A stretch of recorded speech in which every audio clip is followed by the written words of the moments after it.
नमस्कार।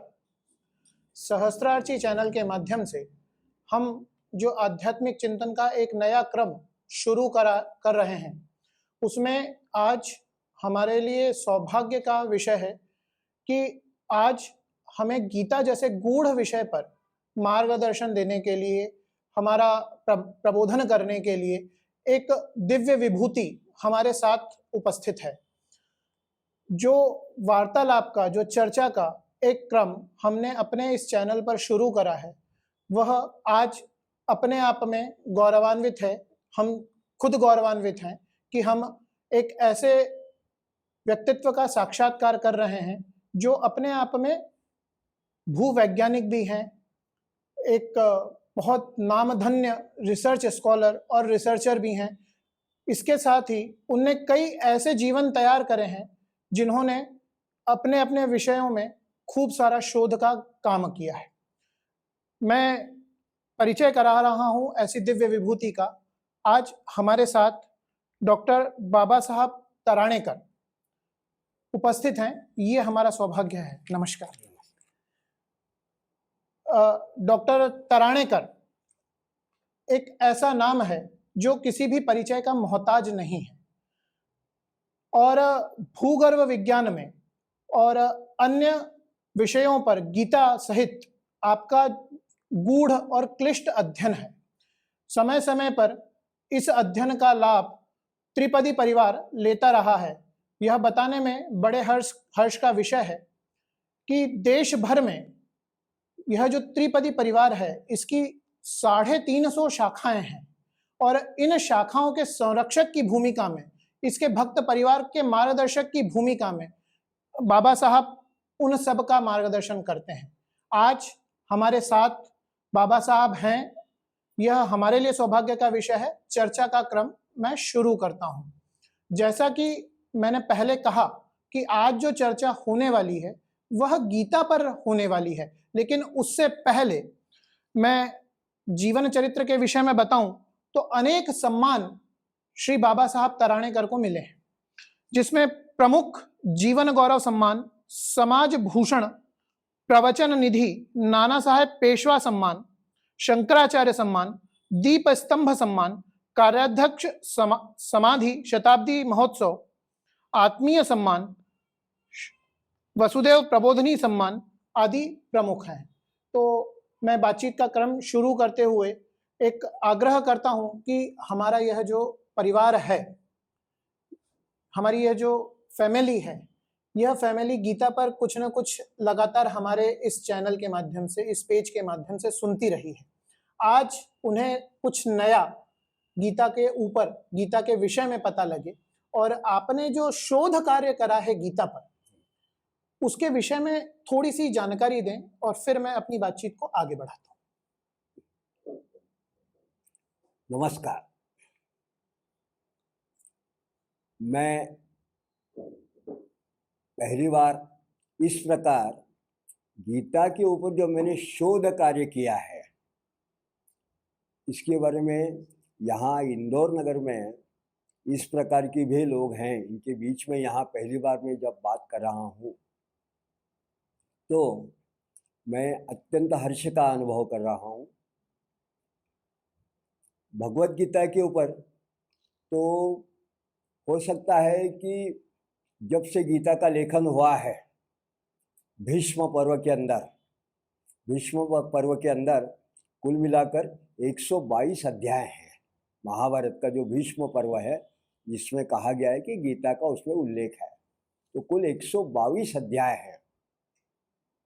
इन 22 अध्याय में से 18 अध्याय जो है, इनको भगवत गीता पर्व कहा जाता है। इनके पहले के जो अध्याय हैं, 23 अध्याय, इनको भीष्म पर्व कहा जाता है, और बाद में 43 से आगे के जो 122 तक के अध्याय, इनको भीष्म वध पर्व ऐसा भी कहा गया है। तो मैंने तो जब शुरुआत की गीता के बारे में, तो किसी भी भारतीय को इतना तो उसका संबंध गीता से रहता है कि जब एक बार उसको स्कूल में जाना प्रारंभ करेगा, विद्यालय में, तो उसका पहला परिचय तो भगवत गीता से हो जाता है। क्योंकि वो छोटा बचपन में के अंदर बच्चा अपने दादा दादी के पास भी कभी किसी प्रवचन में गया, किसी कीर्तन में गया, किसी मंदिर में गया, तो कुछ श्लोक तो वो उस समय से सुनते आते हैं जब वो खुद बच्चा रहता है या जब वो खुद दादा दादी बन जाता है। तो ये जो श्लोक हैं वो तो सबको मालूम रहते हैं। यदा यदा ही धर्मस्यम ग्लानिर्भवति भारत। और जैसे ही गीता को नित्य नूतन कहा गया है, वैसे ये जो गीता के श्लोक हैं ये भी नित्य नूतन है। तो शायद कई सैकड़ों साल पहले जब आचार्य शंकराचार्य जी ने भी इसके ऊपर भाष्य किया होगा, उस समय भी उनके श्रोता रहे होंगे, उन्होंने भी भाष्य किया। फिर पंचाचार्य जो है उन्होंने भी भाष्य किया, संतों ने भी भाष्य किया है। और आज भी कहीं न कहीं कोई न कोई गीता के इन श्लोकों के ऊपर भाष्य तो कर रहा होगा। अब सवाल यह है कि गीता पढ़ना, उसका अर्थ समझ लेना, या नित्य पाठ में एक बार कहीं या किसी कारण में किसी समारोह में गीता का पाठ पारायण कर लेना, या गीता के बारे में पुस्तकें पढ़ना, ये एक विषय अलग है। लेकिन मैंने जब पहली बार गीता रहस्य ग्रंथ 1986 के आसपास, जब मैं वहाँ जंगल में महाराष्ट्र में एज ए जियोलॉजिस्ट करके काम कर रहा था, तब मैंने जब पहली बार पढ़ा गीता रहस्य, तो उसके बाद मुझे उत्सुकता हुई कि गीता रहस्य के अंदर लोकमान्य तिलक ने जिस पद्धति से अभ्यास किया है, वो अभ्यास उस पद्धति से तो किसी ने पहले कभी भी, किसी आचार्य ने भी नहीं किया, किसी संत ने नहीं किया, उनने किसी बुद्धिजीवी व्यक्ति ने किया है। अंग्रेज भी हैं, उन्होंने इस पद्धति से किसी ग्रंथ का अभ्यास नहीं किया। तो जैसे गीता रहस्य ये एक अलग विषय है, लेकिन फिर मुझे उत्सुकता ये रही कि लोकमान्य तिलक जी ने आज से 100 वर्ष पहले गीता का जो विशिष्ट संदर्भ है वो लेकर जब उन्होंने आर्कटिक होम ऑफ वेदास और ओरायन ऐसे जिन ग्रंथों का निर्माण किया, तो आज यदि किसी नवीन व्यक्ति को हम कहेंगे कि आप आर्कटिक होम ऑफ वेदास ये ग्रंथ आपने पढ़ा है क्या, तो उसको तो लोकमान्य तिलक ये जो है ये ज्योतिषी ही हैं, या कोई भूगर्भविद हैं, या कोई साइंटिस्ट है, एस्ट्रोफिजिसिस्ट है, और जो लोकमान्य तिलक जिन्होंने गीता रहस्य लिखा वो कौन है, इतना भ्रम हो जाएगा। इस प्रकार का उन्होंने अभ्यास किया है। तो वो जो ग्रंथ मैंने देखा, तो उसके बाद मुझे भी ऐसी इच्छा हुई कि मैं इस प्रकार का कुछ संशोधनात्मक कुछ कार्य करूं। और उसके बाद जैसा है कि आप यदि कुछ लिखते हैं, कुछ पढ़ते हैं, कुछ नया शोध कार्य करते हैं, तो आपको अलग अलग लोग मिलते भी जाते हैं।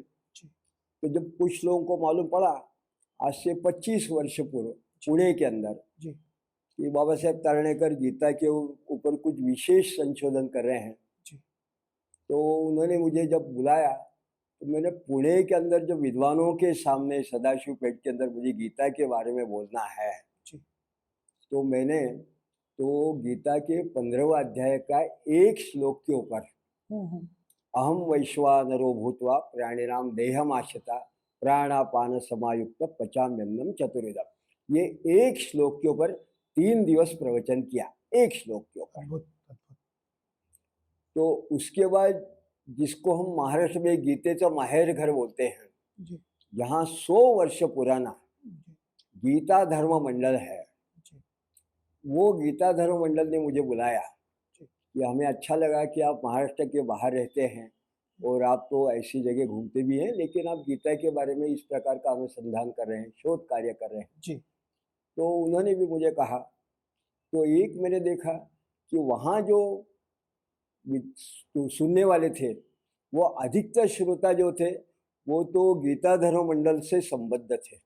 जैसे गीता धर्म मंडल जो इतनी पुरानी संस्था है, आज तो हम देखते हैं कि हमारे ऊपर ये बड़ी ईश्वर की कृपा है कि गांव-गांव में, छोटे से गांव में भी उनको गीता भवन मिल जाते हैं, गीता जयंती के महोत्सव होते हैं। लेकिन 100 साल पहले से गीता धर्म मंडल जैसी संस्थाएं पुणे के अंदर जब काम करती हैं, तो वहाँ के जो लोग विद्वान वो तो वहाँ आते हैं और उसी पारंपरिक पद्धति से वो सुनते भी हैं। जी तो उनको लगा कि ये नया व्यक्ति है, नया कोई, उनके हिसाब से जब 70 के ऊपर के विद्वान हैं जो जी गीता के ऊपर बोलते हैं, जी तो कोई 60 ही 50-60 के बीच का कोई यदि लड़का है वो क्या बोलेगा। जी तो मुझे भी उतना तो आभास था कि जो पुणे में गीता धर्म मंडल में बात कर रहा हूँ, जी तो मैंने वहाँ उन श्रोताओं के सामने मैंने सबसे पहले कहा जी कि आपने मुझे जब यहाँ गीता के लिए ऊपर बोलने के लिए बुलाया है, जी तो अब यहाँ जो श्रोता हैं जी उनसे मैं एक प्रश्न पूछना चाहता हूँ कि आप किस गीता के ऊपर मुझसे बात बात करना करना चाहते हैं, चाहते हैं, बिल्कुल। किस गीता के ऊपर। जी तो लोगों के मन में ऐसा संशय होगा कि ये क्या बात हुई, गीता तो सब जानते हैं। तो फिर मैंने कहा कि लोकमान्य तिलक जी ने गीता रहस्य के अंदर तो करीब करीब 26 गीताओं का उल्लेख किया है, जी लेकिन उनसे भी पहले समर्थ रामदास है, जी उन्होंने दासबोध के अंदर 6 गीताओं का वर्णन किया है। जी वो तो वर्णन 500 साल पहले उन्होंने किया है। जी फिर ओरिएंटल इंस्टीट्यूट जो है मद्रास का, जी उन्होंने कम से कम 100 के ऊपर गीताओं का, विविध गीताओं का वर्णन किया है, उसकी लिस्ट प्रकाशित की गई है। जी और फिर मैंने कहा कि यही आपके गीता धर्म मंडल ने एक छोटी सी पुस्तिका पहले कुछ वर्ष पहले प्रकाशित की थी, जी और कुछ छोटे से कागज थे उसमें, उन्होंने उसमें 102 गीताओं का उल्लेख किया था। जी जी 102 गीताएं। हम्म। तो फिर मैंने कहा 102 गीताएं हैं, तो आप कौन सी गीता के बारे में सुनना चाहेंगे। हम्म। तो फिर कुछ श्रोताओं, मुझे भी मालूम हो गया, उनको भी मालूम हो गया कि अब ये आगे वार्तालाप कैसे चलेगा। फिर मैंने आगे बोला कि कोई ऐसा कहेगा कि हमको तो महाभारत की गीता, जी जी जो गीता महाभारत में लिखी गई है उसके बारे में हमको सुनना है। जी तो मैंने कहा कि यदि कोई ऐसा कहेगा कि व्यासेन लिखिता मध्ये महाभारतम पार्थाय प्रतिबोधिता भगवान नारायणेन स्वयं व्यासेन लिखिता मध्ये महाभारतम। जी जी तो मैंने कहा ये बता दूं कि महाभारत के अंदर कम से कम 30 से 32 गीताएं हैं। शंपा गीता है, धेनु गीता है, मयंक गीता है, अनेक गीता है। जी इसमें युधिष्ठिर गीता भी है, भीष्म गीता भी है, अनेक गीता है। जी फिर यदि किसी ने कहा कि नहीं नहीं, हम तो महाभारत के अंदर भगवान वेद व्यास लिखी हुई वो गीता के बारे में सुनना चाहते हैं जो कृष्णार्जुन संवाद की है, जी जी तो फिर मैंने कहा केवल कृष्णार्जुन संवाद की महाभारत के अंदर भी 2 गीताएं हैं। एक गीता है जो भीष्म पर्व के अंदर है, जी तो दूसरी गीता है जो है वो उत्तर गीता पर्व के अंदर कहा गया है, उत्तर गीता। तो इसका एक विशेष उत्तर गीता पर्व है। ये दोनों गीताएं ये कृष्णार्जुन संवाद की है। जी जी फिर एक और बात ऐसी है कि महाराष्ट्र में जैसे लोग गीता को जानते हैं वैसे ज्ञानेश्वरी को जानते हैं। जी तो किसी ने ऐसे कहा नहीं, हम तो ज्ञानेश्वर महाराज ने जिस गीता के ऊपर टीका लिखी है वो गीता के बारे में सुनना चाहते हैं। जी तो मैंने कहा ये भी मैं आपको बता दूं कि ज्ञानेश्वर महाराज ने भगवत गीता के ऊपर भी टीका लिखी है और उत्तर गीता के ऊपर भी उन्होंने 350 श्लोकों की 3 अध्याय की टीका लिखी है। जी तो इतनी तो विविध गीताएं हैं। तो फिर मैंने खुद ही ये कह दिया कि ठीक है, अब मैं समझ गया कि हम लोग तो क्या किस विषय की तरफ जा रहे हैं। तो फिर मैंने कहा भगवत गीता के ऊपर जब मैं विशेष अभ्यास करना चाहता हूँ जी या आपके सामने कुछ बोलना चाहता हूँ तो अब मैं विषय को प्रारंभ करूँगा। तो मैं अब केवल भगवत गीता संबंध में ही बात करूँगा। जैसा कि अभी आपने बताया बातचीत के क्रम में कि लगभग 102 प्रकार की गीता है, हाँ और सामान्य रूप से जब हम लोगों से बात करते हैं तो ये सुनने को मिलता है कि गीता पढ़ना तो हम चाहते हैं, लेकिन कहीं ना कहीं या तो उसे वृद्धावस्था में, बुढ़ापे में पढ़ने वाला ग्रंथ मान लिया जाता है, या फिर ऐसा बोला जाता है कि गीता इतनी क्लिष्ट है कि वो समझ ही नहीं आती।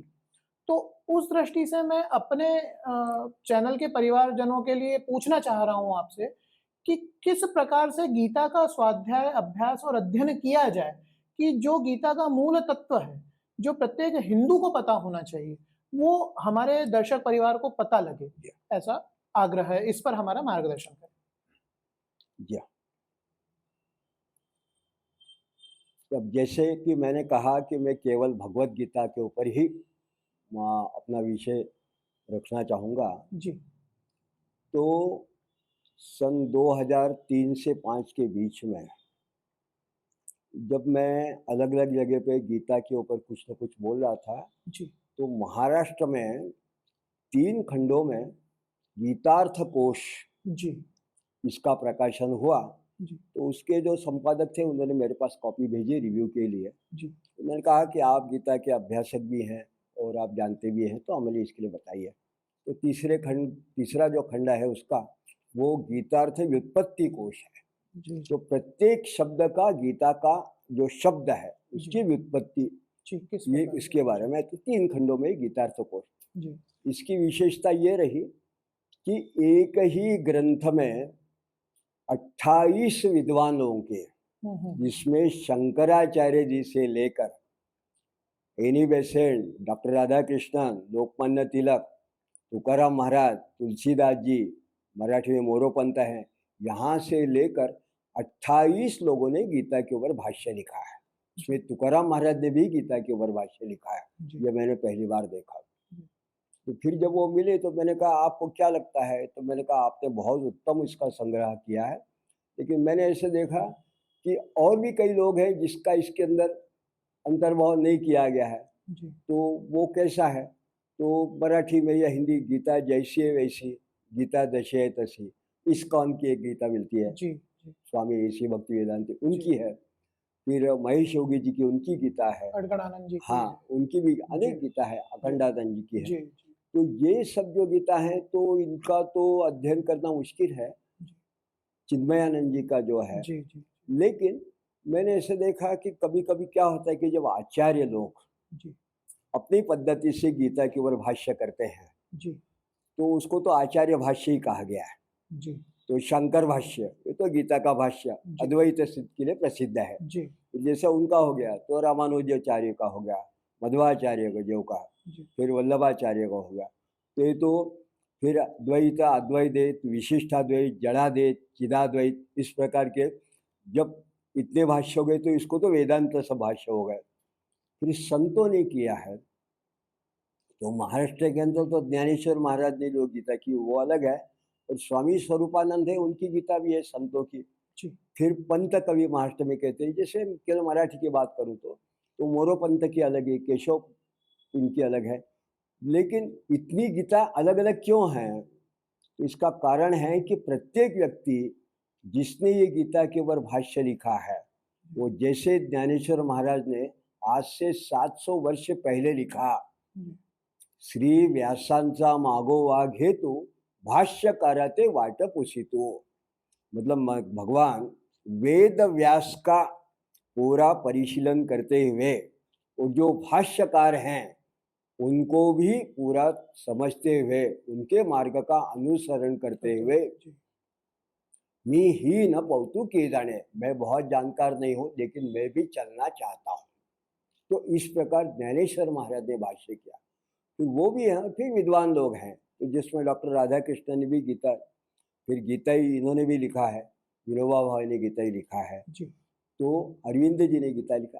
तो मैंने जब देखा कि ये प्रत्येक व्यक्ति विद्वान जो है जी ये जो गीता के ऊपर लिखते हैं, जी तो आपने सही कहा कि कभी कभी सर्वसामान्य व्यक्ति को ऐसा लगता है कि ते हे मंत्र प्रतिपाद्य सप्तशती, ये 700 श्लोकों की जो गीता है, ये तो नित्य पाठ करते करते और थोड़ा फार हमारी अपनी भाषा के अंदर, मराठी हो, हिंदी हो, अंग्रेजी हो, रोज उसका अर्थ देखते थोड़ी फार तो हमको समझ में आ जाती है। जी जी लेकिन ये भाष्यकार जो हैं, जी इनका जो भाष्य ये क्लिष्ट है, जी जी तो उससे आदमी कभी कभी संभ्रमित भी हो जाता है। जी तो फिर हमको लगता है कि ये भाष्य में जो गीता के बारे में बताया है या ये भाष्य में बताया गया है, तो आज के समय में हमें इससे क्या समझना चाहिए या जी हमारे लिए उपयुक्त क्या है। जी तो इस प्रकार का जो विषय में आपने बहुत अच्छा कहा कि आज का जो युवा है उसको तो इंस्टेंट चाहिए, इंस्टेंट चाहिए जी इंस्टेंट बिल्कुल चाहिए। बिल्कुल तो आप उसको कहिए कि भाई देखो हम पूरी 700 श्लोकों की गीता के बारे में आपको कुछ बताएंगे और आप सुनो और क्या बताया है, तो आपको पहले तो गीता की तरफ उसको टर्न करना पड़ेगा, जी उसको लाना पड़ेगा। जी तो मैंने ऐसा देखा कि जैसे आध्यात्मिक पद्धति से वेदांतिक आचार्य भी गीता बोलते हैं, वैसे धार्मिक का भी गीता का अपना एक विशेष महत्व है। जी तो वैसे गीता एंड मैनेजमेंट, जी तो कई मैनेजमेंट गुरु जो हैं वो गीता पर गीता भी का बातचीत संदर्भ लेके बोलते हैं, जी, लेकिन वो IIM लेवल तक बोलते हैं। जी तो जी सामान्य व्यक्ति या हम बोलते हैं बच्चों को, उनको हम बता वैसा नहीं नहीं सकते। समझ सकते। जी जी तो मैंने तो जब ऐसे स्कूली बच्चों के साथ में एक बार मेरा गीता के संबंध में मेरा बातचीत विशेष हुई। कुछ जी ऐसा बातचीत हुई मेरी, जी तो मैंने उसको कहा कि आपको गीता का संक्षेप कितना में आप बता सकते हैं, आप में से कोई, क्योंकि बच्चे आजकल गीता पढ़ते हैं। जी तो मैंने कहा अत्यंत संक्षेप में मैं आपको गीता बताना चाहता हूँ। जी गीता में आपको क्या समझता है, क्या समझ सकते हैं? तो गीता का पहला श्लोक, धर्म क्षेत्रे कुरुक्षेत्रे समवेत योयुत्सवा मामका पांडवाश्चैव किमु कुर्वत संजया। जी धर्म क्षेत्र के अंदर और कुरुक्षेत्र क्षेत्र के अंदर मेरे मतलब कौरवों के और पांडवों के बीच में क्या होगा, ऐसा ये धृतराष्ट्र जब पूछता है, जी माम का पांडवश्च किम कुरुवत संजय, उन्होंने क्या किया। जी तो पहला श्लोक यदि आपको समझ गया क्या किया, तो इसका यदि आपको बीच में कुछ भी समझ में नहीं आए तो आप उसका अंतिम श्लोक तो याद रख लेना हाँ कि यत्र योगेश्वरो कृष्णो यत्र पार्थो धनुर्धरा तत्र श्री ध्रुवा ध्रुवा नीतिर्मतिर। अंतिम श्लोक कि जहाँ नीतिमत्ता है और जहाँ शक्ति है, यत्र पार्थो धनुर, यत्र योगेश्वरो कृष्णो यत्र पार्थो धनुर्धरा तत्र श्री ध्रुवा नीतिर्मत। ये कहता है मेरी खुद की जो बुद्धि है, नीति है, यही है। तो आप तो अंदर जो कुछ है पूरी गीता के बाकी जो श्लोक हैं उसके अंदर वेदांत क्या बताता है, क्या अन्य है, ये सब छोड़िए, इतना समझिए कि उसने तो संजय ने बोल दिया धृतराष्ट्र को कि जहाँ नीति है और जहाँ युक्ति है, शक्ति है, ये जहाँ है यहाँ यश है। तो ये आप तो गीता से तात्पर्य समझ सकते हैं। किसी ने कहा और इंस्टेंट बता सकते हैं क्या? जी तो हमने कहा क्योंकि शुरुआत तो मुझे करनी थी बच्चों से, जी तो मैंने कहा और इंस्टेंट बता सकते हैं क्या? मैंने कहा और बताता हूँ। जी सुख दुखे समय कृत्वा लाभा लाभो जया जयो ततो युद्धाय युज्यस्व नैव पापम अवाप्स्यसि। सुख और दुख को समान मानो, लाभ और अलाभ को समान मानो, जय पराजय को समान मानो, तो आप युद्ध भी करो तो आपको उसका फर्क नहीं पड़ेगा, आपको उसका कोई विशेष परिणाम नहीं होगा। फिर एक ने कहा कि इससे छोटा कुछ बता सकते क्या और संक्षेप में? मैंने कहा और संक्षेप में भी बता तो सकता हूँ, लेकिन बता दूं कि आधे श्लोक में नहीं, श्लोकार्ध, श्लोकार्ध के भी 2 शब्दों में बता सकता हूँ। मामनु स्मरच युद्ध, मेरा स्मरण करो युद्ध करो। तो मामनु स्मरच युद्ध, इसका मतलब क्या है? तो इसका मतलब एक बात तो निश्चित है कि बच्चों के लिए, सामान्य व्यक्ति के लिए एक बात बहुत आवश्यक है। इसके लिए गीता में 15वें अध्याय में भगवान ने कहा है, भगवान ने ऐसा कहा है, यदादित्य गतन तेजो जगदभास्यते खिलम यश चंद्रमसी यच्चाग्नो तत्तेजो विद्धिमामकम। सूर्य में जिस तेज के कारण तेजस्विता आती है, चंद्रमा में जिस तेज के कारण शीतलता आती है, अग्नि में जिस तेज के कारण दाहकता आती है, और तुम्हारे अंदर जो तेज है जिसमें तुम जीवन यापन करते हो, तुम्हारे अंदर जो ऊर्जा है वो तेज मेरा है, वो तेज ही मैं हूँ। और फिर उन्होंने कहा कि मैं कौन हूँ? तो मैं ईश्वर हूँ। ईश्वर सर्वभूतानां हृदय देशे तिष्ठति। वो ईश्वर कहाँ रहता है? सबके हृदय में ही रहता है। भ्रामयन सर्वभूतानि यंत्रारूढ़ानि माया। किसी यंत्र के ऊपर बैठे हुए जो लोग हैं वो जैसे चक्री घूमते हैं, वैसे लोग तो घूमते रहते हैं और किसी मंदिर में, किसी तस्वीर में, कहीं फोटो में या मूर्ति में देखते रहते हैं, लेकिन ईश्वर कहाँ है? ईश्वर सर्वभूतानां हृदय देशे तिष्ठति, तो हृदय में है। तो ये जब उन्होंने कहा, फिर उन्होंने, भगवान ने खुद कह दिया अहम वैश्वानरो भूत्वा प्राणिनाम देहमाश्रिता, मैं तो आपके अंदर ही बैठा हूँ, किसी भी प्राणी के अंदर, उसके देह के अंदर ही बैठा हूँ। क्या करता हूँ? प्राणापान समायुक्त पचाम्यन्नम चतुर्विधम। आप जो खाते हैं वो पचाने का काम कौन करता है? मैं ही करता हूँ। मैं ही जठराग्नि हूँ, तो मैं आपके अंदर हूँ। तो ये जो है, ये कौन है? तो उसको यदि आप स्मरण करो तो इसका ये उसकी विशेषता क्या है? कि उसकी विशेषता ये है कि उसके प्रति यदि आप जागृत रहे तो हम आज के समय में हम ये तो नहीं कहेंगे कि वो किस स्वरूप में आपको दिखता है, तत्तेजो। आप वो जो तेज है उसको अंग्रेजी पद्धति में जो पढ़ते हैं उसको एनर्जी कहें, तो एनर्जी तो जानते हैं दिखती नहीं है, तो हम बोलेंगे ईश्वर कैसे देखोगे जब एनर्जी नहीं दिखती आपके अंदर की? तो तेज नहीं दिखेगा यदि आप एनर्जी को अपने अंदर, लेकिन एनर्जी यू कैन फील। तो आपके अंदर भगवान है तो फील तो कर सकता है। ये क्यों कर सकते हैं? तो इसका मतलब भगवान का जिन लोगों ने विशेष ऐसा वर्णन किया, उन्होंने ऐसा कहा कि भगवान कैसे हैं? कृष्णम वंदे जगत गुरुम, वो तो जगत के गुरु हैं। तो जब कृष्ण भगवान जगत के गुरु हैं तो ये गुरु तत्व जब आपके अंदर है तो ये क्या करता है? ये गुरु तत्व जो है ये गकारो सिद्धिद प्रोक्त नैफ पापस्य दाहका। गुरु शब्द के अंदर दो अक्षर हैं, गकार और रकार। तो गकारो सिद्धिद प्रोक्त, किसी भी कार्य में यश देने वाला, और रेफ पापस्य दाहका, किसी भी आपकी अड़चन है या यदि कोई प्रसंग है उसको दूर करने वाला जो है, विपत्ति है संग उसको दूर करने वाला जो है वो गुरु है।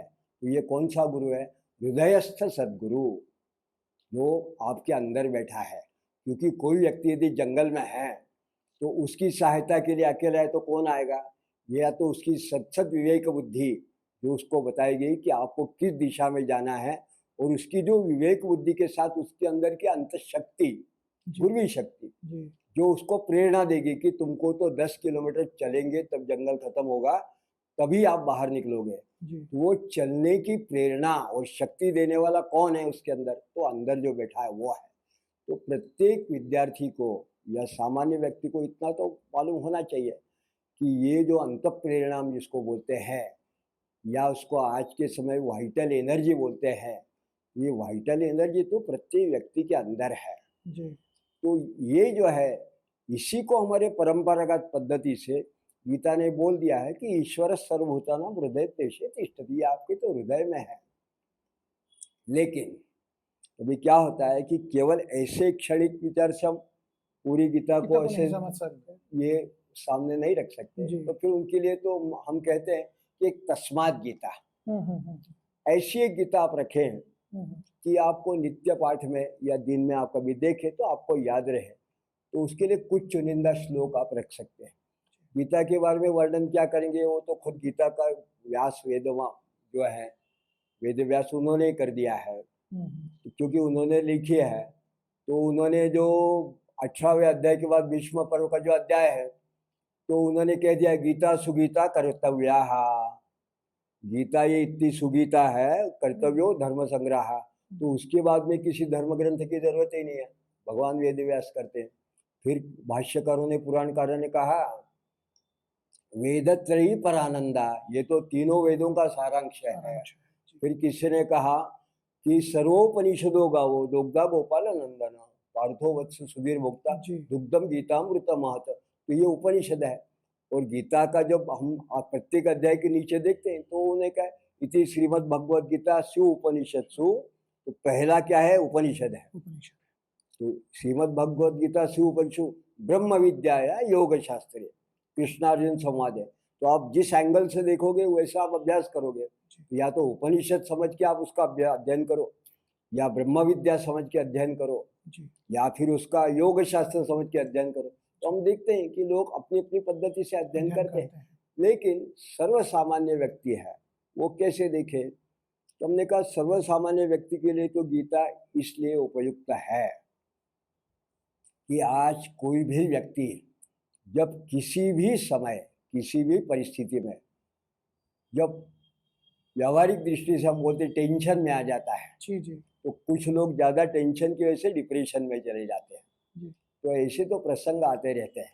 तो युद्ध तो वहाँ की महाभारत युद्ध नहीं, घर में भी कभी कभी ऐसा प्रसंग हो सकता है, टेंशन तो जी आते हैं। जी तो ऐसा जो प्रसंग आता है, तो मैं जब बच्चों के सामने बात कर रहा था जी कॉलेज या जी उनके बच्चों के, तो जी मैंने ऐसा कहा कि आप जब इंटरव्यू में जाते हैं और जब आपको मालूम है कि आपका फाइनल इंटरव्यू है और इसके बाद में आपको आगे क्या करना ये उसके ऊपर आपका भविष्य निर्भर है, तो क्या होता है, तो किसी का हम जब पेपर लिखते हैं तो हाथ हमारे थर थर ना लटला जाते हैं, कुछ लोगों ने कहा पसीना छूटता है, पीएससी के इंटरव्यू में जब सामने वाला आदमी पूछता है तो बोलते पसीना छूट जाता है, जी थरथराहट हो जाती है, जी शब्द जो हैं वो कम ज़्यादा हो जाते हैं। जी तो मैंने कहा आप समझिए कि ऐसी अवस्था अर्जुन की भी हो गई। तो पहला अर्जुन को, विषाद योग। हाँ, तो उन्होंने कह दिया सीदंती मम गात्राणि मुखंच परिशिष्यति, भाई मेरा तो मुख सूखा जा रहा है, जी जी सीदंती मम गात्राणि, मुझे तो पसीना आ रहा है, जी गांडीव स्रवंती अस्तात्, मेरे हाथ से जो गांडीव छूट रहा है वो लोमार्शस जाते से रोंगटे खड़े रोंगटे हो रहा खड़े है, हो रहे हैं।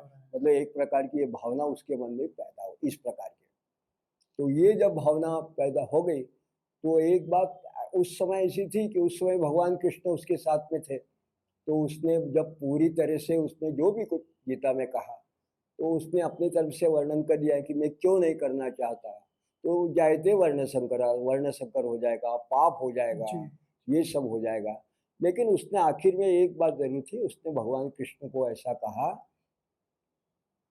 कि उन्होंने भगवान को जब ऐसा पूछा कि मेरी ऐसी अवस्था है, तो अब मेरी बुद्धि तो ऐसी संभ्रमित हो गई, तो उन्होंने कहा कार्पण्य दोषो पहत स्वभाव पृच्छामि त्वाम धर्म सम्मूढ़ चेता, अब मुझे धर्म के हिसाब से क्या करना चाहिए, क्योंकि धर्म अधर्म के बारे में मैं भ्रमित हो गया हूँ। पृच्छामि त्वाम धर्म सम्मूढ़ चेता यच्छ्रेयश्चा निश्चित ब्रूहि तन्मे, जो कुछ श्रेयस्कर इसके लिए होगा वो आप मुझे बताएं। शिष्यस्ते हम शादिमान ताम प्रबंधम, मैं आपको शिष्य भाव से शरण आ रहा हूँ। तो मैंने उस समय ऐसा ठान लिया कि जब व्यक्ति सही अर्थों में गुरु के प्रति, वो मित्र भी हो बंधु भी हो, लेकिन शिष्य भाव से यदि कोई शरणागत होता है पूर्ण जी श्रद्धा से, जी तो उसको तो गीता का निश्चित लाभ हो जाता है। जैसा क्योंकि अर्जुन का शिष्यस्ते हम शादिमान ताम प्रबंधम, तो सबसे पहले तो अर्जुन को भगवान ने कहा अशोचान अन्व शोचस्तम प्रज्ञावादांश भाष्यसी गता सुन गता शुंश तानुशोचंती पंडिता। तो जो विद्वान लोग किसी बारे में सोचते नहीं है, ऐसी बातों का तुम शोक करते हो और विद्वान जैसी बात करना चाहते हो। तो इस प्रकार जब उन्होंने शुरुआत की, तो उन्होंने कुछ कुछ सूत्र बताए, वो सूत्र बिल्कुल संक्षेप में बताऊंगा। जी तो उन्होंने ऐसे कहा कि परिस्थितियां तो बदलते रहेगी, मैं तो बहुत ज़्यादा तत्वज्ञान के अंदर नहीं जाता, वेदांत सांख्य योग वगैरह के अंदर, जी लेकिन मैं छोटा छोटा ऐसे सूत्र बताता हूँ। जी तो उन्होंने ऐसा कहा कि प्रसादे सर्व दुखानाम हानिरस्योपजायते प्रसन्न चेतसो याशु बुद्धि परिवर्तिष्ठते। प्रसाद जो है, प्रसाद जो है ईश्वर का प्रसाद, जी उससे सब हानि जो है दूर दूर हो होती जाती होती है। है। वो प्रसन्न चेतसो याशु बुद्धि परिवर्तिष्ठते। तो सीधा इसका मतलब क्या है, तो व्युत्पत्ति की पद्धति से आप देखें तो इसका अर्थ है प्रसाद हेतु प्रसन्नता। किसी भी परिस्थिति में यदि आपके हाथ में कुछ है, जी एक टूल है जी जिसके लिए किसी बाहरी व्यक्ति की जरूरत नहीं पड़ती, तो ये तो है कि आप खुद को प्रसन्न तो रख सकते हैं। जी प्रसाद हेतु प्रसन्नता, इसका क्या लाभ है, प्रसन्न चेतसो याशु बुद्धि परिवर्तिष्ठते। यदि आदमी प्रसन्न रहा तो वो निर्णय लेने के लिए कम से कम उसकी बुद्धि ऐसी सक्षम भ्रमित रहेगा। सक्षम रहेगा। जी जी तो फिर उन्होंने कहा संशय आत्मा विनश्यति, यदि आप संशय बुद्धि से रहेंगे, भ्रमित रहेंगे, तो आपका विनाश होना ही है। फिर उन्होंने एक और बात कही, लोग योग के बारे में बहुत कई बातें कहते हैं, तो मैं वेदांत में नहीं जाना चाहता, लेकिन सामान्य रूप से उन्होंने एक बात ऐसे कही 6वें अध्याय में, कि उन्होंने कहा कि यदि ध्यान करना है जी तो सामान्य व्यक्ति को ध्यान कैसा करना चाहिए। तो प्रत्येक सामान्य व्यक्ति ना तो जंगल में जा सकता है, न कोई योग के आसन कर सकता है, वो अलग अलग प्रकार के प्राणायाम कर सकता है, ये सब चीज़ें तो कर नहीं सकता और गीता में बताया भी नहीं। गीता ने तो बोल दिया शुचो देशे प्रतिष्ठाप्य, किसी अच्छी जगह जहाँ कोई आपको डिस्टर्ब नहीं करे ऐसी जगह आप बैठ के करो। तो उन्होंने एक श्लोक बताया। उससे पहले उन्होंने कहा कि आत्मेव आत्मनो बंधु आत्मेव रितिव आत्मना रिपु आत्मना। आपकी जो आत्मा है, जो स्व है, वो आपका दुश्मन भी है, दोस्त भी है, मित्र भी है। तो यदि आप वाकई कुछ करना चाहें तो वो आपको मदद भी करेगा, और यदि आप भ्रमित हैं तो भ्रम भी निर्माण करने में आपको सहायक होगा। तो वो जो आत्मा है उसको स्थिर करना है, आपको उसके ऊपर नियंत्रण लेना है। जी तो उससे यदि जुड़ना है मित्र, तो क्या करेंगे? तो शनै शनै रूपरमेत बुद्ध्यागृति ग्रहितया। शनै शनै मतलब धीरे धीरे, कोई जल्दीबाजी की जरूरत नहीं। शनै शनै रूपरमेत, स्वरूप की तरफ, स्वस्वरूप की तरफ ध्यान करने का प्रयत्न करना चाहिए। खुद के अंदर रममाण होने का प्रयत्न करना चाहिए। शनै शनै का मतलब उन्होंने ऐसा कुछ नहीं कहा कि इतना हटयो करो, इतना गिनो, ऐसा करो और तुरंत आपको प्राप्त हो जाएगा। तो ऐसा कुछ नहीं। उन्होंने कहा शनै शनै रूपरमेत बुद्धिया धृति ग्रहितया। बुद्धि और धृति जो धारणा शक्ति है उनको एक करके आप सिर्फ एक जगह शांति, इस प्रकार के बुद्धि को यहाँ एक अंदर स्थिर करने का प्रयत्न करो। शनै शनै का मतलब प्रयत्न करो। और क्या करना? आत्मसंस्थ मनकृत्वा न किंचिदपि चिंतयेत्। आत्मसंस्थ मनकृत्वा का क्या अर्थ है? तो आत्मो वही प्राणः। उपनिषद ने आत्मा एक अलग विषय बताया। उन्होंने कहा आत्मोपनिषद वगैरह जो है, आत्मा वही प्राण। आपके अंदर जो जीवनी शक्ति है, प्राण है, तो प्राण तो सब जानते हैं, आत्मा वही प्राणः। तो मन प्राण के साथ लगाने का प्रयत्न करो। तो मन प्राण के साथ कैसे लगाएंगे? तो हमने कहा वो तो कभी कभी आसान हो सकता है, क्योंकि जब अर्जुन ने कहा मनो दुर्निग्रह चलम, मन को स्थिर रखना कठिन है, तो अन्य ग्रंथकारों ने ऐसा कहा चले चित्त चले प्राणम। यदि आपका चित्त विचलित है तो आपका पल्स रेट बढ़ जाती है, तो आपका ब्रीदिंग भी बढ़ जाता है। और यदो यथा यदा यदा यतो यतो निश्चलती मना, और मन यदि निश्चल होता है तो प्राणो निश्चलती, तब आपका ब्रीदिंग भी और पल्स भी शांत हो जाती है। तो इसका मतलब आत्मसंस्थ मनकृत, आप शांति से बैठ के आपके प्राण के ऊपर ही यदि आप ध्यान करो तो इससे जरूर निश्चित आपको लाभ हो जाता है। और ये जैसे उन्होंने कहा, तो इसकी जब बुद्धि स्थिर हो गई, फिर भगवान ने खुद का स्वरूप बता दिया उन्हें जैसे। तो ये स्वरूप बताते हुए अब मैं थोड़ा 15वां अध्याय पे मैं विस्तारपूर्वक आपको इसके लिए बताना चाहता हूँ। 15वां अध्याय पे कि 15वें अध्याय के अंदर तो उन्हें पूरे विश्व का एक विशेष स्वरूप बता दिया उन्होंने। ऊर्ध्व मूल मद शाखा अश्वत्थम प्रावरम छंदासी यस्य पर्णानि यस्तम वेद सवेदवित। तो इसमें ये दो शब्द महत्व के हैं, यस्तम वेद सवेदवित। तो ये विश्व का जो स्वरूप है अश्वत्थ वृक्ष के रूप में, उल्टा, जिसकी छंदासी, ये जो उल्टा है, अदश्च ऊर्ध्व प्रस्तुतादश। लेकिन ये जो जानता है यही वेद है, यस्तम वेद, यही जो जानता है। वेद मतलब जानना, वेद मतलब जानने योग्य जो ज्ञान है, इसका जो ज्ञान है सवेद, तो वो वेद जानने वाला है, न कि केवल कंठस्थ मुखो इस प्रकार का वेदी जो बोलते हैं संविदा वो नहीं। तो ये स्वरूप जो है वो जानने वाला है। तो इसका क्या है? अधश्चोर्ध्वा प्रस्तुता तस्य शाखा गुण प्रवराधा निशब प्रभा। फिर इसके लिए उन्होंने कहा एक और बात कही कि ये कौन कर सकता है? तो निर्माण मोहा जित संग दोषा अध्यात्म नित्या विनिवृत्त कामा द्वंद्व विमुक्ता सुख दुख संदेह गच्छन्ति मूढ़ा पद्मवंत। उनका जो स्थान है भगवान का, यदि वाकई जाना है वेदांत, तो वो जो व्यक्ति है, तो ये कैसा? निर्माण मोहा जित संग दोषा, इस प्रकार का थोड़ा सा वेदांत का वर्णन किया है। मैं उस बारे में ज़्यादा बहुत चिंतन नहीं करना चाहता, क्योंकि उन्होंने कई चीज़ें कही, लेकिन एक बात जरूर मैं कहा, जो उन्होंने ये विशेष बात कही उन्होंने कि न तद्भासयते सूर्यो न शशांको न पावका यद गत्वा न निवर्तन्ते तद्धामम परमम मम। जहाँ आपको सूर्य की भी रोशनी नहीं है, जहाँ सूर्य का आभास नहीं है, न शशांको न पावका जागरी भी नहीं है, और चंद्रवाबिनी, ऐसी जो जगह है वो मेरा घर वो है। मेरा घर है। तो ये घर कहाँ हो सकता है? जी जी ये घर कहाँ हो सकता है? तो लोग कहेंगे कि विश्व में ऐसा कौन सा होगा घर?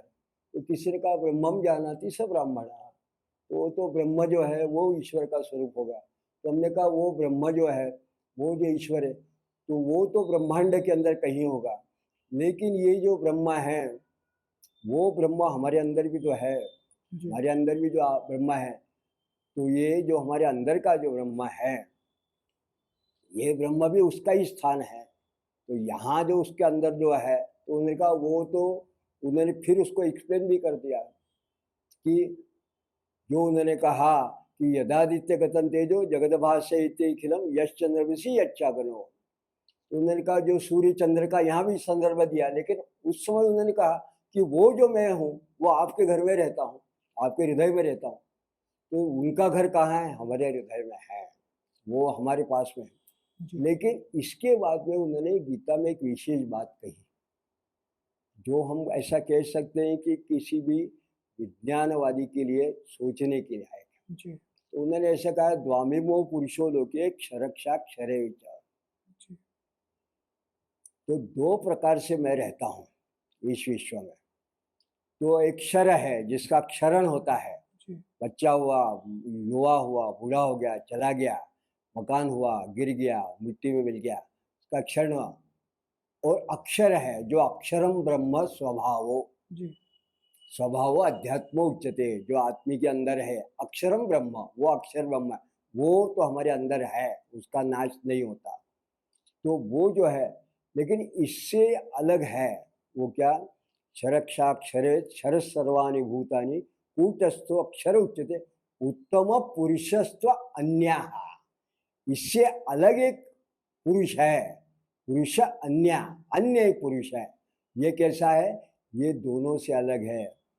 और ये जो पुरुष है ये पुरुषोत्तम है, जी इसको पुरुषोत्तम कहा गया है। जी तो ये पुरुषोत्तम शब्द के ऊपर भी थोड़ा विचार इसके लिए करना चाहता हूँ जी कि पुरुषोत्तम शब्द का क्या अर्थ है। तो पुर के अंदर जो रहता है, पुर मतलब शरीर, पुरुष्येते स पुरुषः, शरीर के अंदर जो रहता है ईश्वर, दैट इज पुरुष। और उत्तम वो, तो हमारे के अंदर रहने वाले जो पुरुष है वही पुरुषोत्तम है। जी तो इतना कहने के बाद तो मैं कहा गीता का विस्तार तो बहुत हो सकता है, लेकिन जब भगवान ने बोल दिया कि ईश्वर सर्वभूतानां हृदय देशे तिष्ठति, तो उसके बाद में उन्होंने एक बहुत अच्छी बात कही। उन्होंने कहा ये सब तो तुमको बता दिया, लेकिन अब क्या करना है? वो निर्णय उन्होंने अर्जुन के ऊपर छोड़ छोड़ दिया, दिया। यदेच्छसि तथा कुरु। तो फिर अर्जुन ने ऐसा कहा कि आप सही में, मुझे ऐसा समझ में आ गया कि उन्हें कहा नष्टो मोहम स्मृति लब्ध्वा त्वत्प्रसादात् मया च्युत स्थितोस्मि गत संदेह करिष्ये वचनम तः। तो ये जो उन्होंने बताया, तो मुझे ये इसमें से एक तो बहुत अच्छी बात ये लगी कि पहले जो ये गलित गात्र था, सीदंति मम गात्राणि, ऐसी अवस्था में अर्जुन ये भगवान के उपदेश के बाद में जब खड़ा हो गया और अब कहता है कि अब मैं युद्ध करने के लिए तैयार हूँ, तो ये जो है सूत्र, ये सबसे महत्वपूर्ण है। इसे मैं कहता हूँ त्रिकाल बाधित है।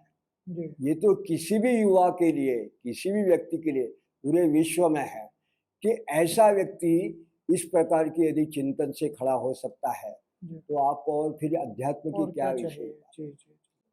जैसा कि अभी हम एक ज्ञान परंपरा में अवगहन कर रहे हैं गीता की, तो यह बताते हुए बड़ा हर्ष है मुझे कि ऐसा उद्भट विद्वान व्यक्तित्व आज हमारे साथ है। और बाबा साहब द्वारा लगभग 30 पुस्तकें लिखी गई हैं जो आज भी उपलब्ध हैं और अध्ययन के लिए हम जैसे लोगों को सुलभ है। तो अंतिम प्रश्न के रूप में मैं आपसे पूछना चाहूँगा कि जब हम गीता का इस प्रकार का चिंतन करते हैं, और गीता से सरल कुछ नहीं हो सकता, जैसा आपने कहा कि डिप्रेशन में अगर कोई है, तनाव में कोई है, तो उसके लिए गीता सबसे अच्छा है। और जैसा कि हम लोगों ने अपने बड़े लोगों से सुना भी है कि अगर आपने गीता का अध्ययन कर लिया तो फिर आपको और कुछ करने की जरूरत नहीं है। तो उस दृष्टि से इतना जो आपसे विस्तृत ज्ञान हमें प्राप्त हुआ है, तो अंतिम रूप से युवाओं को क्या संदेश देना चाहेंगे? और क्योंकि भूगर्भ आपका प्रिय विषय है। तो गीता में भूगर्भ को लेकर के क्या है, ऐसे दो प्रश्नों को एक साथ मिलाकर मैं आपसे पूछना चाहती हूँ। तो एक बात तो मैं यहाँ इसके लिए विशेष रूप से कहना चाहता हूँ कि मैंने जैसे कुछ गिने चुने श्लोक लिए गीता के, जी तो इसको मैं अपनी तस्मात् गीता कहता हूँ। जी हमने कुछ गिने चुने श्लोक लिए जी और उसके ऊपर हमने चिंतन किया। जी मेरी ऐसी मान्यता है या कहना है, जी प्रत्येक व्यक्ति को जब वो गीता पढ़ता है, जी अध्ययन करना चाहता है, जी तो ये उसकी स्वतंत्रता है, वो स्वतंत्र है, वो अपनी विचारधारा के अनुसार इस प्रकार के कुछ श्लोकों का चयन चयन करे, कर सकता है। जी उसको वो तस्मात् गीता अपनी स्वयं की ऐसा कहे। जी उसका यदि वो नित्य पाठ करता है जी तो ये बात निश्चित है जी कि जब वो श्लोक उसके निरंतर चिंतन में रहेंगे जी तो उसके जो विचार हैं, उसकी जो विचारधारा के अनुकूल वो जो गीता के श्लोक होंगे, जी तो उसको वो गीता अधिकाधिक प्रकाशित करती रहेगी। तो हो सकता है कि किसी को भगवत गीता के जो कर्मयोग है कर्मयोग अच्छा लगेगा। उसके ऊपर उसको उसका रुचि होगी, जी किसी को भक्ति योग के ऊपर होगी, जी किसी को हम बोलते हैं कि ज्ञान ध्यान विज्ञान योग, योग जी वो है, जी या अक्षर ब्रह्म है, या जैसे आखिरी के जो अध्याय हैं 16 और 17 वगैरह, तो उसके अंदर दैवासुर संपत्ति वगैरह जो है, तो हो सकता है कोई मैनेजमेंट वाला हो तो उसको तो सत्व रज तम और चातुर्वर्ण वगैरह इस प्रकार के श्लोकों में उसकी रुचि रुचि होगी। हो। जी तो वो इस प्रकार के पहले श्लोक कुछ स्वयं अपने सॉर्ट आउट करे, इस प्रकार वो अपना गीता का अध्ययन बढ़ाते जाएगा। तो मुझे ऐसा लगता है कि धीरे धीरे इसके संदर्भ में उसको अपने आप गीता में अन्य जगह पे इस प्रकार के विचार मिलते जाएंगे। गीता ही गीता में प्रवेश देगी। हाँ बिल्कुल मिल गीता ही जाएगी गीता आपको, में प्रवेश देगी। और उसका स्वरूप आपको धीरे धीरे विस्तार हो जाएगा। जी जी तो फिर आप भी ऐसे निष्कर्ष पे किसी दिन आ जाएंगे कि जो आचार्य लोग या संत लोग या विद्वान लोग बोलते हैं, किसी ने कहा गीता में कर्म योग कहा है, किसी ने कहा गीता में भक्ति योग कहा है, किसी ने कहा ज्ञान योग कहा है, किसी ने कहा कि गीता में तो और भी संन्यास योग कहा है। तो उस प्रकार आप भी अपना कोई निष्कर्ष निकाल सकते हैं, तो आप तो स्वतंत्र भाष्यकार हो जाएंगे। तो इसके लिए कोई जरूरी नहीं कि पूरा ग्रंथ के ऊपर आप भाष्य लिखकर पूरा करें। एक पहली बात ये होगी। जब गीता के ऊपर मैं कई अलग अलग पद्धति से देख रहा था, एक विद्यार्थी थी, वो भी पीएचडी करना चाहती थी, तो वो भी मेरे से संपर्क करती थी, तो उनके लिए भी थोड़ा थोड़ा पढ़ता था, तो मुझे पूछती थी तो बताता रहता था।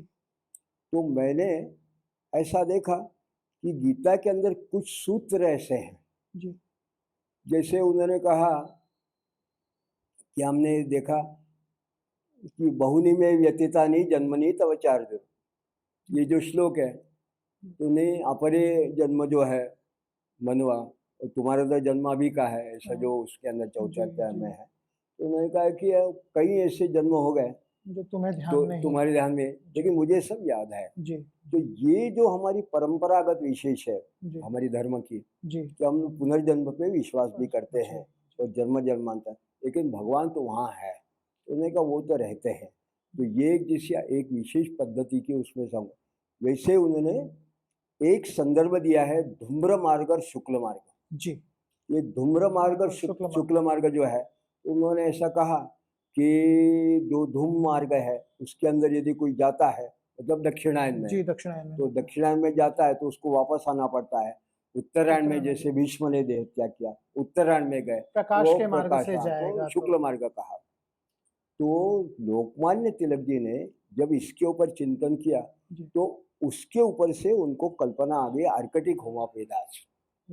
तो वो धीरे धीरे वहां तक क्यों पहुंचे, तो उन्होंने कहा कि भाई सामान्य व्यक्ति के लिए तो ये ठीक है कि अब उत्तरायण 6 महीने दक्षिणायन 6 महीने हम यहाँ रहते हैं, लेकिन किसी समय आर्कटिक के अंदर जब उस समय ध्रुव विशिष्ट ऊर्जा में जब लोग रहते होंगे आर्कटिक के वहां पे, वहां तो 6 महीने की रात और 6 महीने का दिन ये वहां रहे होंगे। तो सामान्य व्यक्ति यही कहेगा कि यदि दिन के उजाले में यदि मृत्यु होती है 6 महीने का, तो वो निश्चित वही क्योंकि वो पूर्ण कर्मकांड ये सब करेगा तो वो तो मुक्त हो जाएगा। लेकिन जो वेदों का संदेश है, यदि अंधेरे में रात्रि में होता है तो वो जो उन्होंने कल्पना निकाली धूम्र मार्ग शुक्ल मार्ग, फिर उन्होंने वो उसी का अंदाज लेते लेते जब वो शतपथ ब्राह्मण तक पहुंच गए जी तो शतपथ ब्राह्मण से लेके संदर्भ लेके उन्होंने ग्रंथ लिख डाला। कौन सा ग्रंथ? तो ये आर्कटिक होम ऑफ वेदांत। दूसरा उन्होंने एक शब्द उन्होंने कहा कि जब उन्होंने ऐसा लिखा है उन्होंने कि मासा नाम मार्गशीर्षो हम, जी मार्गशीर्ष मासों में मैं मार्गशीर्ष मास हूँ। जी तो उन्होंने कहा ये विशेष भगवान ने पूरे 12 महीने के अंदर मैं मार्गशीर्ष क्यों कहा? तो इसका उन्होंने कहा कि शायद इसका विशेष कारण यह होगा कि जब उस समय आर्य लोग किसी समय वहाँ रहते होंगे अपने समय पे वहाँ, जी तो ये जो आर्कटिक के अंदर वो रहते होंगे तो वहाँ जो दिन की शुरुआत होगी या रात्रि की शुरुआत होगी जी उस समय ये मृगशीर्ष नक्षत्र से होता होगा। जी तो उस समय इसका महत्व है। तो आजकल मृगशीर्ष तो दिसंबर के आसपास आता जी है। जी तो उन्होंने कहा अब हम नया साल बनाते हैं, जी तो नया साल तो हमारे लिए चैत्र हो गया। अच्छा। तो लेकिन उन्होंने जो कहा कि मासाना मार्गशीर्षों, तो उनकी इसी ग्रंथ में उन्होंने ऐसा निष्कर्ष निकाला कि किसी समय वर्ष की शुरुआत मार्गशीर्ष मार्गशीर्ष और उसके बाद पौष। जी तो पौष क्यों? तो पुष्य नक्षत्र ये उत्तरायण दक्षिणायन के समय रहता है। जी जब मकर राशि के अंदर प्रवेश करता है उत्तरायण में सूर्य, जी तो उस समय बराबर 180 डिग्री के ऊपर पुष्य नक्षत्र रहता है जी और इधर कर्क रहता है।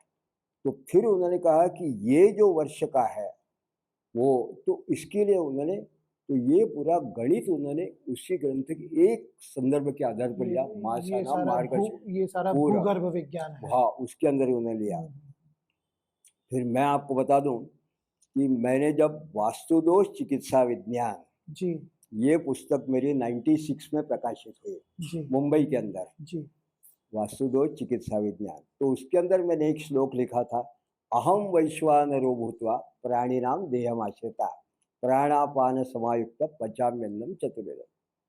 तो मैंने कहा कि इसका एक संदर्भ क्या है? तो शरीर के अंदर जैसा वैश्वानर स्वरूप के अंदर ईश्वर है जी जैसे, वैसे ही वास्तु के अंदर वास्तु पुरुष नाम से पुरुष, वही जी वैश्वानर जी है। जी जी बिल्कुल। वास्तु वही वास्तु पुरुष है। सिर्फ शरीर के अंदर भी पंच हम जिसको पंचभौतिक है, जी जी पृथ्वी आप तेज वायु आकाश, जी अष्टधा प्रकृति, ये आपके हैं जी। मन बुद्धि अहंकार। जी तो हमारे शरीर के अंदर भी यही 5 घटक है। जी तो यदि आप ये रूम ले लें तो इसके अंदर भी 5 तो पैरामीटर्स इन्वायरमेंट के रहेंगे। तो उसमें लाइट, इसके अंदर हम बोले कि वाटर जल अर्थ, वाटर जो है, फिर क्षितिज और अर्थ है, गगन तो जो समीकरण। भी है, हाँ हाँ, तो जी जो आप जैसे बोलते, तो मैं तो इन्वायरमेंट के इसलिए बोल दिया। जी लेकिन ये जो पृथ्वी आप तेज वायु आकाश, जी ये पंचभौतिक जो दे आर पैरामीटर्स वास्तु के। तो ये यदि 10 बाय 10 की रूम की है तो उसकी अपनी एक वाटर क्वालिटी है, उसकी अपनी एयर क्वालिटी है, क्वालिटी है। उसकी एक साउंड क्वालिटी है, अकॉस्टिक जी है उसकी। जी जी फिर उसके बाद में उसमें जो लोग रहते हैं उनकी एक दूसरे की विचारधारा है, विचारधारा है, बिल्कुल इसको हम बोलते हैं सोशियो कल्चरल। बिल्कुल ठीक। तो ये क्या है? मन है। जी तो मन भी उसके अंदर है। तो इंस्टीट्यूट के अंदर भी बहुत लोग हैं तो अपने अपने विचारधारा है। तो हम बोलते हैं कि it is a micro environmental system, इसके अंदर इतने पैरामीटर्स है। तो इसके अंदर रहने वाला जो है तो वो वास्तु पुरुष है। तो vastu is nothing, it is a micro environmental system. तो वो जो चेतना है। और जो चेतना या जी। उसका जो इम्पैक्ट है, जी वास्तु पुरुष ईश्वर आपको दिखता नहीं है, जी वैसे आपके वास्तु में वास्तु पुरुष दिखता नहीं है, जी लेकिन the psychosomatic impact of that vastu पुरुष जो है दैट इज वास्तु प्रभाव। जी तो इसके लिए आप किसी जगह जाते हैं तो आप तो एनर्जेटिक बहुत अच्छा फील करते हैं, अनुभव करते हैं। और किसी जगह जाते हैं तो यू फील डिप्रेस। जी जी तो जी मैं तो कई लोगों को ऐसा बताते रहता कि आपको तो छोटी मोटी चीजें के लिए कहीं वास्तु के पास जाने की जरूरत नहीं रहती। आप जब घर विचार में ठीक प्रवेश कीजिए। करते हैं तो सबसे बड़ा जो प्रभाव है साइकोसोमेटिक इम्पैक्ट, जी जी वो कैसा होता है? तो आपकी पल्स रेट के ऊपर होता है। जी आदमी की धड़कन बढ़ जाती है। जी जी आप जो किसी ऑपरेशन थिएटर में गए तो वहाँ कोई भी नहीं है, फिर भी हम फिर बोलते भी हैं कि आपको पल्स एक पाल्पिटेशन बढ़ जाता है, जी क्योंकि आपको मालूम है यहाँ ऑपरेशन होते हैं। जी लेकिन मंदिर में गए, अकेले हैं, लेकिन आपको शांत शांति अलग, क्योंकि मिलेगी यहाँ मेडिटेशन होता है, तो पल्स रेट डाउन हो जाती है, जी वहाँ बढ़ जाती है। तो इट इज ए मेजर। आप किसी जगह गए, आपकी पल्स रेट यदि बढ़ गई तो समझिए कि समथिंग निगेटिव। यदि डाउन हो गए तो डेफिनेटली पॉजिटिव। और कभी कुछ भी नहीं हुआ, जैसे आप रेस्टोरेंट में, होटल में, स्टेशन पे कुछ भी नहीं हो रहा है, तो समझिए कि इट्स नॉर्मल, तो नॉर्मल है। तो ये जो संदर्भ है, ये मुझे वहीं से मिला, अहम वैश्वानरो भूत्वा प्राणायाम देहमाशय। ये हमारे लिए यही एकदम नया विषय है, एकदम नया विषय। तो मेरे लिए तो ये वास्तु के लिए एक अच्छा संदर्भ मिल गया था। जी जी जी और जियोलॉजी के हिसाब से मैं कहूँ तो मैंने जब पहली बार अंटार्कटिक होमवर्क वेदांत इसके बारे में लोकमान्य तिलक जी ने जब संदर्भ दिए वेस्टर्न लोगों जी के, जी तो कुछ संदर्भ मैंने देखे, तो बीइंग ए जियोलॉजिस्ट मैंने ऐसा महसूस किया हम्म, कि हो सकता है कि ये जो संदर्भ हैं इनका भी हमारे परंपरागत संदर्भों में कहीं तो भी तो उल्लेख विशेष है। होगा तो जी ये जो उल्लेख है, ये उल्लेख देखते देखते ऐसा मैं कहूँगा कि गीता से देखते देखते मैं पहले पुराणों तक पहुँचा, क्योंकि गीता, फिर महाभारत, फिर भागवत के अंदर गीता के संदर्भ है, तो फिर भागवत देखा, फिर अन्य देखे, तो गीता तो कई जगह स्कंद पुराण में गीता का जी वर्णन है, जी तो वो देखते देखते मैं नर्मदा पुराण तक पहुँच गया। जी और नर्मदा पुराण देखते देखते अभी जो हमने कहा नर्मदा का यहाँ सम्मेलन हुआ, जी तो मैंने जब वहाँ कुछ अपने विचार व्यक्त किए, तो मैंने कहा कि हमारे पुराणों के अंदर जिसका कुछ संदर्भ तो हमको केवल गीता में मिल सकता है, जी प्रत्यक्ष नहीं अप्रत्यक्ष रूप से यदि अभ्यास करने लगे तो हमारी जो मनवंतर की हमारी कालगणना है, जी जो प्रलय की, जी गीता के अंदर प्रलय कहा, जी प्रलय विभव जो कहा है उन्होंने जी विश्व, ये कंसेप्ट यदि आप एक्यूमुलेट करें धीरे धीरे और ये पुराणों को संदर्भ देखें, तो एक बात हम निश्चित रूप से कह सकते हैं कि हम जिस एरिया में, जिस रीजन में देखते हैं, यहाँ रहते हैं, जिसको हम, इस ब्रिटिश लोगों ने, अंग्रेजों ने इसको सेंट्रल प्रोविंस बोला, जी इसको पेनिनसुलर इंडिया कहा जाता जी है, जी पेनिनसुलर। जी लेकिन ये जो हमारा विशिष्ट भाग है, जिसमें मालवा भी आता है, नर्मदा भी आती है, नागपुर भी आता है, यहाँ से भरूच तक का नर्मदा का हमारा जो परिवेश, जी तो ये एरिया जो है, इसको पाश्चात्य भूवैज्ञानिक लोगों ने, तो जब मैंने कुछ पेपर्स वगैरह पढ़े अपने कॉन्फ्रेंस में, जी तो मैंने तो उनको वहाँ मैंने ऐसा कहा कि हमारे जो जियोलॉजिस्ट हैं, जो है तो हिंदुस्तानी, लेकिन विदेशी पद्धति से हम वेस्टर्न सिस्टम से पढ़ते हैं, तो हमको तो इतना मालूम है कि कॉन्टिनेंटल ड्रिफ्ट थ्योरी वैगनर ने लिखाया पहली बार। जी फिर भूकंप क्यों आते हैं, तो प्लेट टेक्टोनिक्स से आते जी हैं, जी जी प्लेट टेक्टोनिक्स से भूकंप आता है। जी या उन्होंने कहा अर्थक्वेक जो आता है, तो अर्थक्वेक के साथ में कहीं हमको बोलेंगे कि ये हो जाता है, वोल्केनो इरप्शन हो जाता है, तो ये सब हम उधर से सुनते हैं। लेकिन मैंने जब ये स्कंद पुराण और नर्मदा पुराण इसका संदर्भ देखा, और इनको देखते देखते मैं जब भृगु संहिता तक आ गया और वराहमिहिर की बृहद संहिता देखी, 2000 साल पूर्व का जो ग्रंथ है, जो ग्रंथ हमारे यहाँ का है, यहाँ का ये ग्रंथ भूकंप लक्षणाध्याय, टेक्टोनिक वैदिक जियोलॉजी ऑफ इंडिया, इसके ऊपर एक अध्याय बताता है, अद्भुत अद्भुत अर्थक्वेक प्रेडिक्शन कैसे किए जाए। जी जी और इसमें जब पहले उन्होंने कहा कि ये वराहमिहिर ने जब बता दिया कि हमारे जो पूर्वज थे वेदकालीन, वो ऐसा कहते थे कि अष्टदिग्गज हैं, हाँ अष्टदिग्गज, जी जी जिनके पीठ के ऊपर ये धरती पृथ्वी टिकी है। जी जी और जब कोई जो दिग्गज है, गज हाथी है, वो थक जाता है या चलता है, तो भूकंप होता है। जी तो अब हमने कहा कि वो तो मैंने उस समय देखा, लेकिन जब मैंने लातूर अर्थक्वेक के साथ समय में, मैं एज ए जियोलॉजिस्ट करके नोडल एजेंसी में काम कर रहा था, तब मैंने कहा कि अरे ये जो दिग्गज हैं, ये टेक्टोनिक इनका प्लेट्स यदि है तो ये टेक्टोनिक टेक्टोनिक प्लेट, प्लेट्स हैं प्लेट टेक्टोनिक्स जी जी प्लेट्स क्या हैं, वही कंसेप्ट है।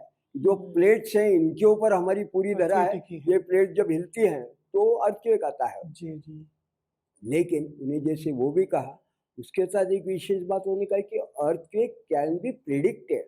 हम्म, कितने दिन पहले, कम से कम आप 4 या 5 महीने पहले प्रिडिक्ट कर सकते हैं कि कहाँ अर्थक्वेक आ सकता है, अनुमान लगा सकते हैं। और कम से कम 3 दिन के अंदर आप विशेष रूप से अर्थक्वेक के बारे में अनुमान लगा सकते हैं। तो मैं आज आपको बता दूं कि चूंकि 50 साल से सन 73 से एज ए जियोलॉजिस्ट करके मैं क्षेत्र से काम कर रहा हूँ, अभी भी जाता हूँ, जुड़ा हूँ। तो मैं कहता हूँ कि पूरे विश्व में यदि 1 या 2 घंटे पहले अर्थक्वेक का प्रेडिक्शन नहीं किया जा सकता है, कोई सिस्टम है नहीं, तब 2000 साल पहले जब ये हमारे 5 और 6 दिन पहले और 6 महीने पहले indication, that is purely based on mathematical derivation, ये जो है, तो ये तो जरूर हमारे पूर्वजों की हमको धरोहर है। और इन सब का सूत्र बिल्कुल महाभारत में भी है, गीता में भी है, और इन सभी के ऊपर जो भाष्यकार हैं उन्होंने भी हर एक जगह कहीं न कहीं इनका सूत्र लिया है। तो मुझे ऐसा लगता है कि ये जो विज्ञान है, तो अंत में इतना बात मैं कह के समाप्त करना चाहूँगा कि गीता के ऊपर अभ्यास करते करते जब मैंने गीता रहस्य लोकमान्य तिलक के ग्रंथ देखे, तो जो मैं गत 30-32 वर्षों में अभ्यास करता रहा, तो अब धीरे धीरे यहाँ तक हो गया कि मैंने वैदिक इंटीग्रेटेड जियोलॉजी ऑफ इंडिया, ये जो ग्रंथों का मैंने संचय किया, संपादन किया है खंडों में कुछ, तो मैंने उसमें एक ऐसा कहा कि ये अमरकंटक से लेकर भरूच तक का ये जो हमारा एरिया है, जहाँ नर्मदा, ये जो नर्मदा वाली fall, this is the oldest remnant of world geological formation.